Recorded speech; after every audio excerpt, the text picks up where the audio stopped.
میں آج بھی اپنے میڈیا کے ذریعے اپنے گجرات کی عوام کو، پبلک کو یہ بتانا چاہتا ہوں، دیکھیں ہم اپنا احتجاج ہر لحاظ سے ریکارڈ کرانے کی کوشش کرتے ہیں، ہم پریس ٹاکس بھی کرتے ہیں، ہم بلیک ریبنز بھی باندھتے ہیں، اور یہ سب سے معصوم نامنل پروٹیسٹ ہوتا ہے ہمارا، جس کو ہم آؤٹ ڈور اسٹرائک کہتے ہیں۔ او پی ڈی کلوئر، جو او پی ڈی کے پیشنٹ آتے ہیں وہ بھی وارڈ میں، ایمرجنسیز میں مختلف جگہ پہ انٹرٹین ہو رہے ہوتے ہیں، باقی تمام سروسز جاری ہیں اپنی۔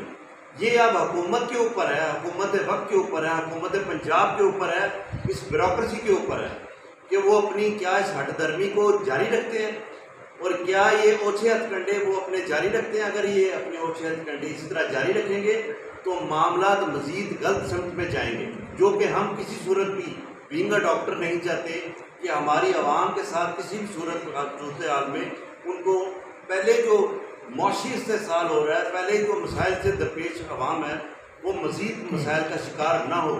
اس لیے حکومت پنجاب، چیف منسٹر صاحبہ اور جتنے یہ سیکٹریز ہیں جو ان کو گائیڈ کرتے ہیں، جو ان کو ایجوکیٹ کرنے کی کوشش کرتے ہیں اور اپنے راستے پہ لگاتے ہیں، جس راستے پہ دیکھیں ہم پہلے بھی آپ کو بتا چکے ہیں کہ ریویمپنگ کے نام کے اوپر کروڑوں اربوں روپیہ حکومت پاکستان کا، حکومت پنجاب کا، پنجاب کے لوگوں کا ضائع کیا گیا ہے۔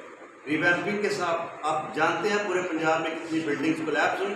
آج ساہیوال کا انسیڈنٹ جو ہوا، جا کے پروو کر کے دیکھ لیں کہ اس انسیڈنٹ میں بھی جو وائرنگ کی گئی وہ ریویمپنگ کے بعد جو ناقص وائرنگ کی گئی، جس کی وجہ سے یہ سارا فائر والا آگ لگنے کا معاملہ ہوا۔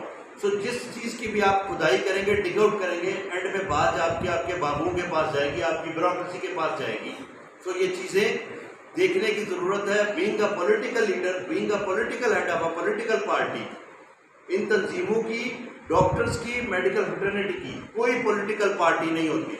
ہمارے لیے ریاست، حکومت وہی ہوتی ہے جو ہمارے ساتھ ایک ماں کا سلوک کرتی ہے۔ اگر آپ ستیلی ماں کا سلوک کریں گے، اگر آپ ہمارے ساتھ زیادتی کریں گے تو ہم اسی طرح آپ کو کنفرنٹ کریں گے۔ تو بہتر ہے کہ بیٹھیں، تمام سٹیک ہولڈرز کے ساتھ بیٹھ کے میرٹ کے اوپر جوڈیشل انکوائری کروائیں ان تمام معاملات کی، اور جہاں جہاں پہ جس چیز کی غلطی ہے وہ اپنی غلطی کو ایکنالج کرے، تاکہ یہ کمیونٹیز واپس اپنے نارمل ورکنگ پہ آئیں۔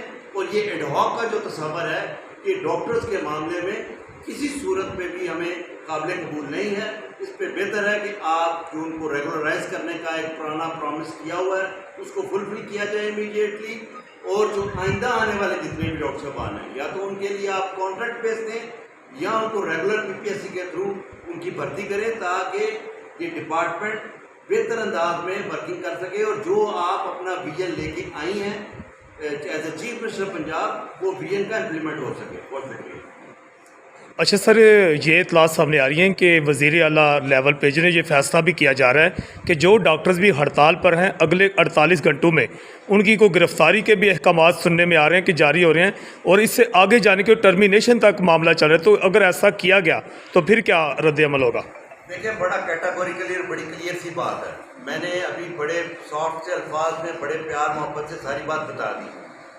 گرفتاری کا شوق آج سے پہلے کتنی دفعہ یہ سارے لوگ پورا کر چکے ہیں، یہ بھی کر کے دیکھ لیں۔ ٹرمینیشن ہم سارے اپنے ٹائم ٹینیور 15، 17، 18 سال کی سروس میں 4 دفعہ لے چکے ہیں، یہ بھی کر کے دیکھ لیں۔ معاملات at the end of the day table talk کے اوپر جا کے حل ہوتے ہیں۔ ابھی ٹائملی کر لیں گے تو یہ کوئی آپس کی عزتوں کی لڑائی نہیں ہے، یہ کوئی انا کی لڑائی ہے، انا کی تسکین نہیں ہے۔ ادارے چلانے ہوتے ہیں، ریاست اپنا ایک رول پلے کرتی ہے، تو ریاست کو اپنا رول پلے کرنا چاہیے۔ ان اوچھے ہتھ کنڈوں سے نہ ہم پہلے کبھی ڈرے ہیں نہ آج ڈرے ہیں۔ لیڈرشپ اسی لیے بیٹھی ہے ساری، تمام کمیونٹی یکسوئی کے ساتھ اس کے اوپر سٹینڈ کرتی ہے۔ ایک بھی ارسٹ کسی بھی کونے میں، گجرات میں ہوگا یا پنجاب میں ہوگا، اس کا امیڈیٹلی بھرپور ریئیکشن دیا جائے گا۔ ایک بھی ٹرمینیشن، ایک بھی ایسی انلیگل ایکٹیویٹی حکومت پنجاب کی طرف سے کی گئی تو گجرات کے اندر اور پورے پنجاب کے اندر فل فورس کا ریئیکشن دیا جائے گا انشاءاللہ۔ شکریہ۔